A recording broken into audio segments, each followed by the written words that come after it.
hungry. Come on, how are you, everybody? Great! I heard you were a very enthusiastic crowd. This is Rob Freeborn. Say hi to Rob. Hi, Rob. He said to me, this group is going to be very enthusiastic. He said, I've had a lot of people come up and talk to me already. So I love an enthusiastic crowd. I hate saying the speech when everybody just is like, I don't hear anything, and people don't laugh at any of my jokes. So welcome to the Hyatt. I hope you're having a great night. Beautiful weather, correct? Yes. Nice breeze off the water. Oh, this is awesome. What we have for you tonight is we have a traditional New England lobster bake. Now, you've already had our clam chowder, correct? Yes. How'd you like it? It was good. I tell everybody here, if you don't like the clam chowder, you can take a bowl and throw it at me. I haven't gotten hit yet, so hopefully tonight's not the night. What we did for you tonight is we have a lobster bake that we did here.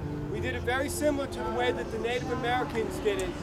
Back when they came over to America, the settlers met the Indian tribe that was in this part of the country, was called the Wampanoag Indians.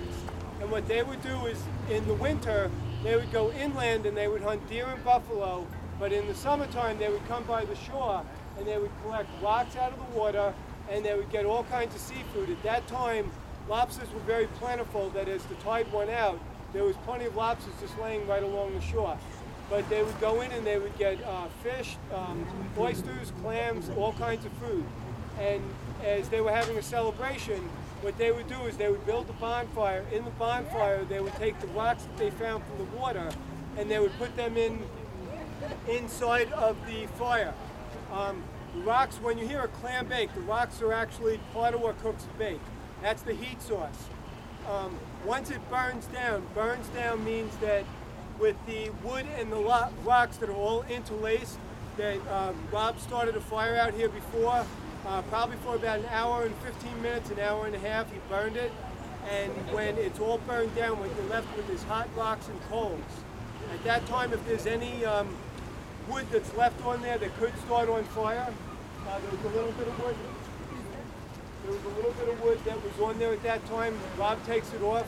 So again, what we're left with is just the hot rocks and coals. Then we take a seaweed called rock seaweed. The seaweed does two things. It adds a barrier between the rocks and the food, so the food isn't sitting right on the rocks. And it also adds the steam and the moisture and the flavor of the water. So this seaweed in particular is much better than flat seaweed, which is what you'll see if you look out here. The lobster purveyors can get this seaweed for us for some reason only if we buy their lobsters. Actually, the guy tried to pull a quick one on me today. He had 9 bags of seaweed, and tomorrow I have a clam bake, and I need 3 for tomorrow, and I only ordered 5 for today, and I said, you know what, I wanted a couple extra bags on here. So I asked for him. When he brought them in, he didn't send them to me because he was trying to save the 3 for tomorrow. So I called him up and I said, deal with tomorrow. I need that seaweed. So then what we do is after the rocks are nice and hot and we put the seaweed on it, it almost sounds like popcorn at that point because you're throwing seaweed that's wet on top of hot rocks and it starts to pop just like popcorn does. And we take the food, which you'll see is inside of trays. We put the trays on top of the seaweed and then we cover it with tarps.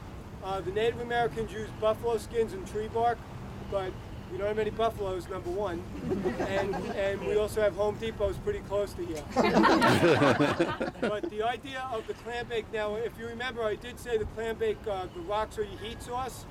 The steam part comes from the water that is sprayed on here on the tarps, on the food, and the seaweed being soaked in water also. So it turns out to be the rocks are your heat source, and then it's kind of a steam cooking from all the water part that you had. So what Rob did while he was out here is after all the food's put together and the tarps go on top, is he keeps moistening the tarps. As it cooks probably every 15 minutes to a half hour. 3 tarps? 3 tarps tonight? Oh, you sprayed 3 times? So every half hour, 45 minutes, you probably saw the blue tarp over top. What that does is it pretty much locks everything in. All the moisture and steam that comes up, it keeps it from just dissipating and going out. And then every now and then he takes the blue tarp off, sprays it down again to get that nice moisture going again. Inside of here we have lobsters, steamers, mussels, corn on the cob, and red bliss potatoes. That's all inside of the bake here. We've already had our chowder. We also have on the bake that we cooked inside, we have grilled sirloin steaks with a caramelized French shallot marmalade, grilled chicken with a red pepper coulis, chorizo and peppers. We have homemade cornbread, rolls, garden salad, grilled vegetables, and for dessert we have homemade peach and blueberry cobbler with the Haagen-Dazs vanilla ice cream. Best. Best part of the whole meal. Did we miss anything? When you go through, it is a 2-plate buffet. Go through and get everything that you would like as far as all the other food. When you get up to the lobsters, these two gentlemen will be standing by the lobsters and they'll have a knife. What they'll do is they will split open the tail and they'll crack the claws so it's much easier for it to eat. If anybody hasn't eaten a lobster before, that's where 95% of your meat is, where these guys cut it open. There's also butter and broth that will be on the table, so is there anything else? Actually, there's one more part of the ceremony. I need a person named Rick. Is there a Rick here? Pisano! Pisano. Pisano. Rick The Pisano. guy with the camera. Right there. I don't have shoes on. That's good. Very good. So when they first told me who you were, they said he has a blue shirt on and he's kind of bald up top. And I started looking around and I said, you know what? I better call his name because I'm lost. So everybody heard before. Somebody said they were hungry, right? Yeah. Come on, that's all? Yes! Okay, part of the ceremony is before we can unveil the food and everybody can see all the food as we're putting it on the truck to bring it up there, is that we have somebody come forward to do a dance around the bonfire. Who did? Now, something I always offer is whoever put you up to this.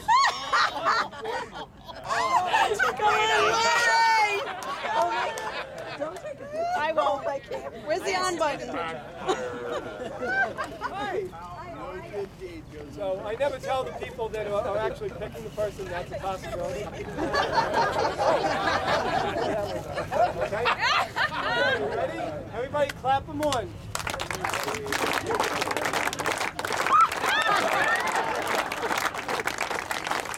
Get her over the lobster.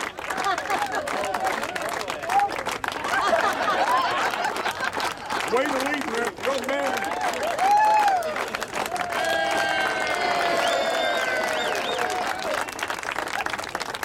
No picture, it's a video. Sorry. I do have to say that was the happiest people that have ever done a dance. I see people freeze. I see people just say I'm not doing it. So thank you very much. I appreciate it. What we're going to do now is we're going to unveil the food.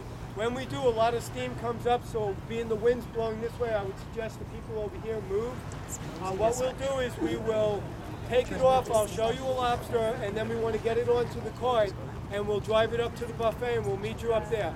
Hope you all enjoyed your chatter, and I hope you all enjoy your night. Thank you.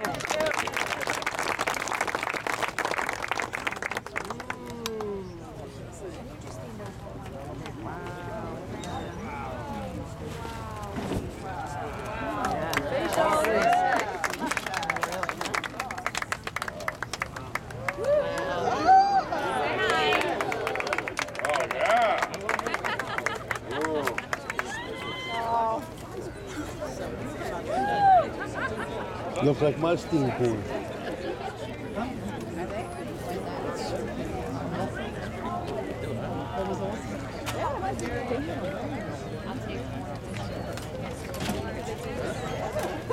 I will.